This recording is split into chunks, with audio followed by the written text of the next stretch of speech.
ध्यान में गति नहीं हो रही है हमारी। हम अथक प्रयास करते हैं, वो सारे उपाय करते हैं जो भी हमारे विज्ञजन, हमारे गुरुजन और हमारे शास्त्र बताते हैं, फिर भी हमारी यथोचित गति नहीं हो रही है। हम रुक से गए हैं, समझ नहीं आता है हम करें तो करें क्या।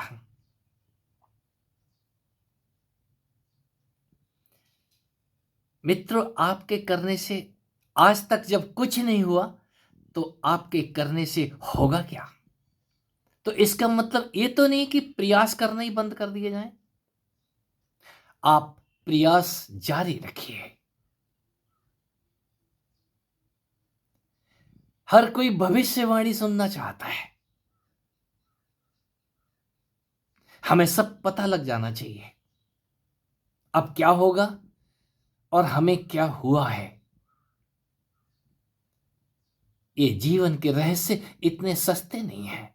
ये जीवन की पहेली को सुलझा लेना इतना आसान नहीं है। लगता तो है हम सब समझ गए, लेकिन थोड़ी देर में ही हमारा वो समझा हुआ नासमझी में तब्दील हो जाता है। किसी ने कुछ कह दिया और हमारा वो भ्रम गाढ़ा हो जाता है। लगता है दूसरे पहुंच गए, हम अभी तक रह गए हैं यहां पे। साथियों, घबराओ नहीं।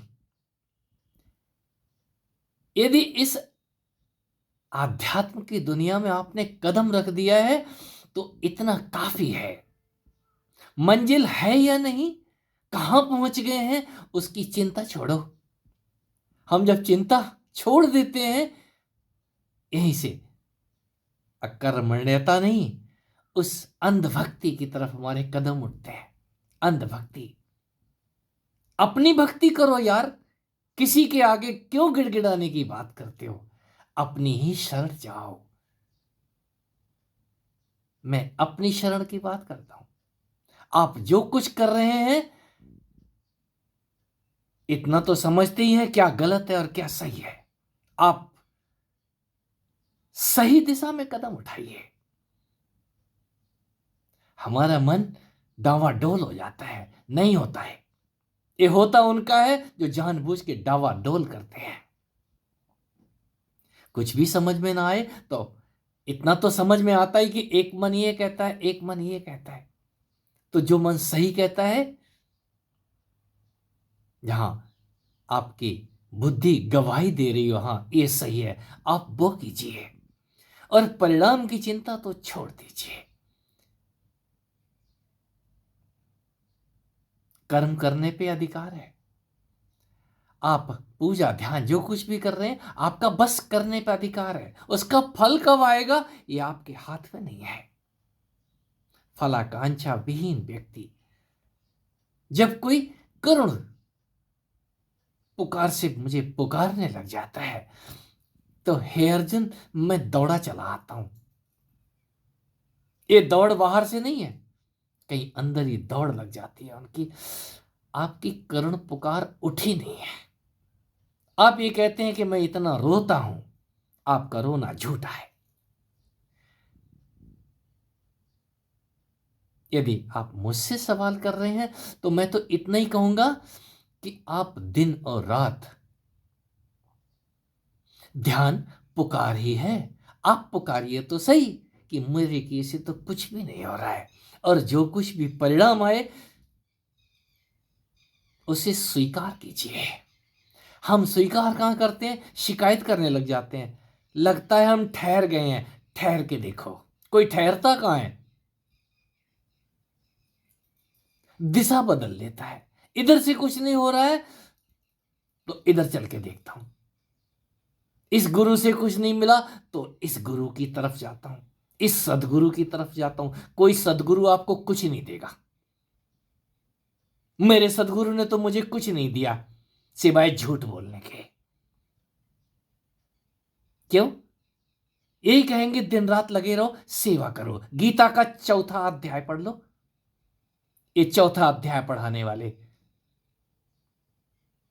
मैं किसी के भी समर्थन में नहीं हूं, और आपको यदि अच्छा लगता है तो आप चौथा अध्याय पढ़ के गुरुओं की सेवा करते रहिए। हाँ,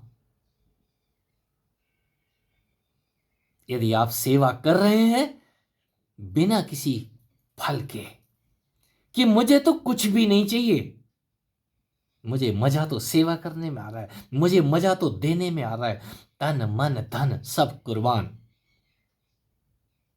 मैंने तो वही किया। मुझे तो कुछ चाहिए नहीं था, मुझे तो बस प्रेम था, उस व्यक्ति विशेष से प्रेम था। उस प्रेम का नतीजा है कि ना देने वाला गुरु भी ड्रेन हो गया, वहां से अपने आप बह चला। क्या बह गया ये बताना मेरे बस में नहीं है, और जो बह गया है उसी का नतीजा है।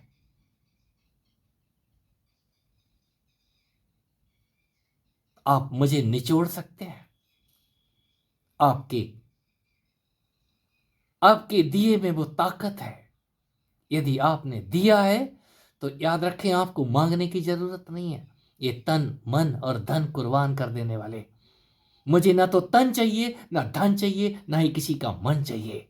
यदि कोई देता है तो याद रखना, मेरे अंदर कुछ भी ऐसा नहीं है जो मैं बचा सकूं, वो अपने आप बह जाएगा, जिसको आप कहते हैं कृपा, वो आपके अंदर भी है। एक समय आने पे वो सूर्य आपके अंदर से भी दमदमाना शुरू होगा, फिर आप लाख कोशिश करना, आपकी वाणी बोलेगी, आपके शब्द बोलेंगे, आपका होना काफी होगा, बहुतों की उम्मीद होंगे आप। कारण क्या है? वो दिखता है। कोई कितना भी मरड़ा सन्न क्यों ना हो जाए, फिर भी मरने के बावजूद उसकी समाधि बोलती है, उसके वो जले हुए फूल महकते हैं युगों तक। और ऐसा होता है। हमें भरोसा कहाँ है? हमने दिया तो बहुत था, लेकिन बचा लिया। क्या बचा लिया आपने? और जो बचाया उसका आपको ही पता है। हम देना तो चाहते हैं, लेकिन वो कहीं गलत जगह दे दिया तो? अगर इतनी ही बुद्धि है आपके अंदर, तो उस परमात्मा को डायरेक्ट दे दो जाकर के। परमात्मा आपसे लेने के लिए बहाने बनाता है। किसी भिखारी का रूप रूप लेगा, साधु का रूप लेगा, किसी यार दोस्त का, किसी नीडी का। परमात्मा स्वयं कटोरा लेकर के नहीं आता। वो बामन यदि दिखाई देता है आपको, तो बामन, आप उस मन को समझ तो जाओ, जिसके आने के बाद आपका सिर झुकता है अपने आप ही। वो बामन सिर झुकने का इंतजार नहीं करेगा, बल्कि अपने आप सिर झुकता चला जाता है। एक चरण मेरे सिर पे रख दो। ये चरण रखने के लिए अपने ही पैर उठते हैं, और जिनके ये क्रिया योग होने शुरू हुए हैं, जो ये समझते हैं कि मेरे तन में हलचल होती है, कोई दूसरा ही आकर के मुझे जगा रहा है, कोई दूसरा ही आकर के आलिंगन कर रहा है, प्रेम कर रहा है।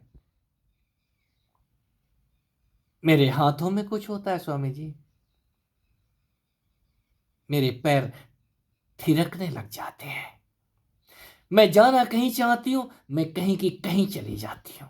मेरे सारे काम संभाल लिए हैं। ये कौन आया? मेरे पास शब्द नहीं है बयान करने के लिए। मैं सजदा करूं तो किसको करूं? अपने आप को सजदा करूं।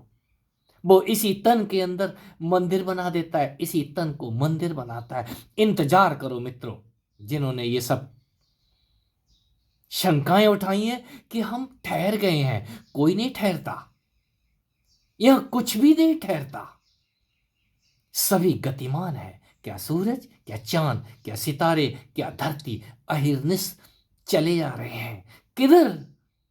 कोई ठहरा नहीं है। तो आप कैसे ठहर सकते हैं? आपकी स्पीड आपको दिखाई कहां देती है? ये धरती कितनी स्पीड से दौड़ रही है। क्या दिखाई देती है? तो आपकी भी स्पीड आपको अनुभव नहीं होगी, और जब अनुभव होगी तो जर्क्स आते हैं। हमें कोई हिला डालता है, बस थोड़े से ही भूकंप में हम हिलने शुरू हो जाते हैं। हिलने तो दो। यदि कुछ भी हो रहा है तो उसी को प्रसाद जानिए, और ये प्रसाद हर किसी को